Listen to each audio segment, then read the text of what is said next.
ଚାକିରିଆ ବାଡ଼ିରୁ ତାଳ ବରଡ଼ା ଆଣି ତାଟି କରି ଘର ଉପରେ ପକେଇଦବା। ଆମେ ଆମ ଗାଁରେ ରହିବା ଚାଲ।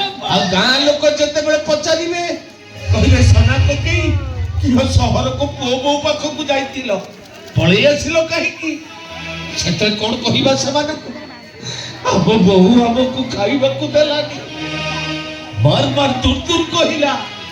ଆରେ ଏମିତି କହିଲେ ଆମ ଜଗାର ମାନ ସମ୍ମାନ ରହିବ ତ?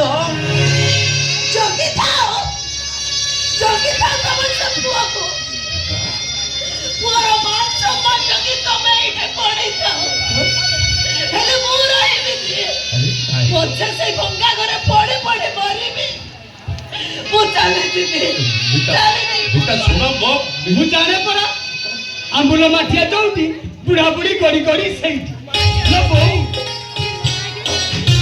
ତ ସବୁବେଳେ ସେ ଗୋଟିଏ କଥା, ଘରକୁ ଯିବି ଘରକୁ ଯିବି ଘରକୁ ଯିବି। এইটা বা আমার জগা ভাইর ঘর, আমি কোন পর ঘরে আছে যে পড়াইবা। তু কইবনি কাইকি? তো ভাই তো তোর সে জগা ভাই বড় না। বড় মানে সে রামচন্দ্র, মুটা লক্ষ্মণ। পড়ি রহিতা সেই রামচন্দ্র পাখরে এইটি পড়ি রহিতা। ଆମେ ବୁଢାବୁଢୀ ଦିଟା ଭୋକ ଉପାସରେ ପଡି ରହି ଆଉ ଏଠି ମରି ପାରିବୁନି। ও বুঝিলি বুঝিলি বুঝিলি, তোম গাড়ি খাইবা পছন্দ হউ নাই না বাপা? এইটা পুরা সহর, তুণ্ড ন খুললে অধা পেট, নহলে উপাস। কাই সে কଣ জানিনি ଆମେ କେତେ ଖାଉ କଣ ଖାଉ? ଜଗା କଣ ତାକୁ କିଛି କହିନି? ଏତେ ବଡ ଶୀତରେ ଆମେ ବୁଢାବୁଢୀ ଦିଟା ଥରୁଛୁ, ଦିଖଣ୍ଡ ଚଦର ଆଣି ଦବା ପାଇଁ କହୁନି। ବାପା ସିଏ ନ କହୁ, ସିଏ ନ କହିଲେ କଣ ହେଲା? ଆଉ ମୁଁ ପରା ଅଛି। ଜଗା ଭାଇ ଏକୁଟିଆ ତମ ପୁଅ, ମୁଁ କଣ ତମ ପୁଅ ନୁହଁ କି? ମତେ ବି ପାଠ ପଢିଛ, ମଣିଷ କରିଛ। ବାପା ବୋଉ ତମ ଦିଜଣ ଆଜିଠାରୁ କିଛି ଚିନ୍ତା କରିବା ଦରକାର ନାହିଁ। ସବୁ ଦାୟିତ୍ୱ ମୋର। ମୋର ଚାକିରି ହେଇଯାଇଛି। ଚାକିରି ହେଇଯାଇଛି। ଚାକିରି ହେଇଯାଇଛି। କି ଚାକିରି କିରେ? ଆରେ ତୁ ସତ କହୁଛୁ? ସବୁ ସତ କହୁଛି। ହେ ଠାକୁରେ, ତମକୁ ସତ ସତ ଦର୍ଶନ ପ୍ରଭୁ।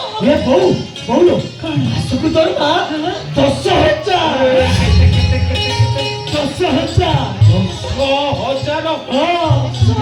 ବାପା ବାପା ଆଡଭାନ୍ସ ଟଙ୍କାରେ ମୁଁ ତମ ପାଇଁ କଣ ଆଣିଛି ଦେଖ ଦେଖ। କଣ ଆଣିଛୁ? କଣ ଆଣିଛୁ? ଦେଖିବ କଣ ଆଣିଛୁ?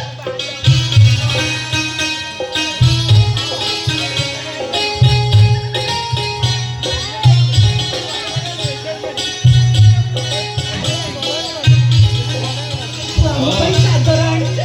ବହୁତ ଶୀତ କରୁଛି। ବାପା ଏଠି ଯୋଉ ଶୀତ, ତମର ଘୋଡ଼ିଆ ପାଇଁ କିଛି ନାହିଁ। ତମେ ଗାମୁଛା କରି ଶୋଇ ଯାଉଛ, ଆଉ ବୋଉ କାନି ପାରି ଶୋଇ ଯାଉଛ। ଏସବୁ ଦେଖି ମତେ ଭାରି କଷ୍ଟ ଲାଗିଲା। ସେଇଥିପାଇଁ ଏ ଚାଦର ଦିଟା ମୁଁ କିଣି ଆଣିଲି। କୁଆଡ଼େ ଗଲା ସେ ଚମ୍ପା?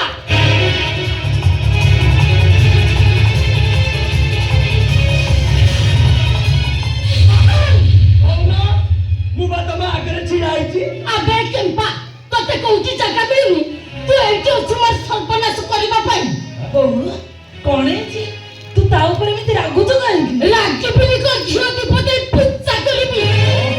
ଆରେ କଥାଟା କଣ ହେଇଛି ଖୋଲିକି ନ କହିଲେ ଆମେ ଜାଣିବୁ କେମିତି? ମା ମୁଁ ପଚାରୁଛି କଣ ଚାଲିଛି ଏଠି? ଏଇଟା ଘର ନା ଚିଡ଼ିଆଖାନା? ଯେ ଯୋଉଠୁ ଆସିଲା ଏଇଠି ରହିବ। ଶୁଣ, ଏଇଟା ମୋ ଘର, ଆଉ ଏ ଘରେ ଶିକ୍ଷିତ ଭଦ୍ରଲୋକଙ୍କ ପାଇଁ ଜାଗା ଅଛି। ୟା ଭଳିଆ ଗୋଟେ କେମ୍ପା ପାଇଁ ନୁହଁ। ବାରମ୍ବାର କେମ୍ପା କହି ତା ମନରେ ଆଘାତ କରନି। କେମ୍ପା ବୋଲି ତ ଜାଣିଥିଲି, ହେଲେ ଆଜି ଜାଣୁଛି ଏଇଟା ଗୋଟେ ଚୋର। ମୁହଁ ସମ୍ଭାଳି କଥାବାର୍ତ୍ତା କର ବୋହୁ। ମୋ ପୁଅ କେମ୍ପା ହେଇପାରେ, ହେଲେ ଚୋରି ସେ କେବେ କରିବନି। ମୁଁ କହୁଛି ମୋର 1,000 ଟଙ୍କା ଚୋରି କରିଛି ଏଇ କେମ୍ପା। ଦେଖ ଆମ ସାମ୍ନାରେ ବହନକୁ ଏମିତି କହିଲେ ଆମ ଦେହ ସହୁନି। ତୋ ପାଇଁ ସେ କଣ ତୁ ଜାଣିଛୁ, ହେଲେ ଆମ ପାଇଁ ଜଗା ପରି ସେ ମୋର ଆଉ ଗୋଟିଏ ପୁଅ। ମୁଁ ତାକୁ ଏମିତି କହନି। କାହିଁ କହିବିନି?